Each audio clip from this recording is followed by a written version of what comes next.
யுத்த நிறுத்தத்திற்கு ஹமாஸ் உடன்பட்டதை அடுத்து பாலஸ்தீனத்தின் பல்வேறு பகுதிகளிலும் மக்கள் மகிழ்ச்சியை கொண்டாடி வருகின்றனர்.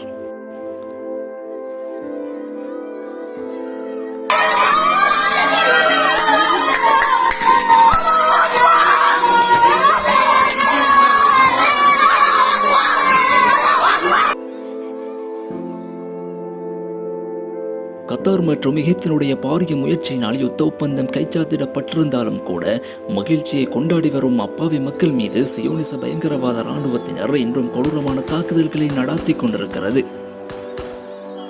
இஸ்ரேலிய தாக்குதல்களை சாதனைகளை அடையாளப்படுத்திய ஊடகங்கள் எல்லாம் யுத்த நிறுத்த ஒப்பந்தத்தை மானசீக தோல்வியாக ஏற்று வெல்லவும் முடியாமல் விழுங்கவும் முடியாமல் வெளியிட்டு வருகிறது.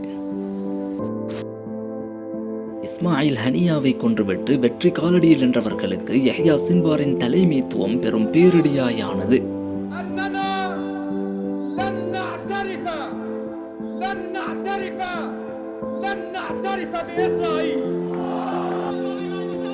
சின்வாரையும் கொன்றுவிட்டு ஹமாஸை அடியோடு புதைத்து விடலாம் என்ற கனவை ஹமாஸின் தொடர் அதிரடி தாக்குதல்கள் வெறும் கனவாகவே மாற்றிவிட்டது.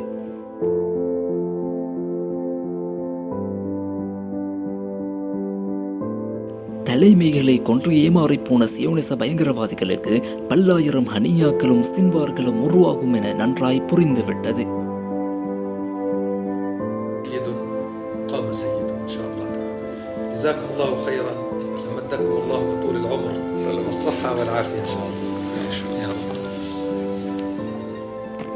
யுத்தம் மேலும் நீடிக்குமாயின் படு தோல்வியை மிஞ்சும் என்ற இஸ்ரேலிய ஆய்வாளர்களின் கருத்தின் பிற்பாடு யுத்த நிறுத்தத்திற்கு சியோனிச பயங்கரவாத இராணுவம் முன்வந்திருக்கிறது. எது எப்படி இருந்த போதிலும் யுத்த நிறுத்தம் நிரந்தர யுத்த நிறுத்தமாக இருக்க வேண்டும் என்பதும் பாலஸ்தீனத்தில் அமைதி நிலவி மக்களின் வாழ்வு சுவீட்சமடைய வேண்டும் என்பதுமே நமது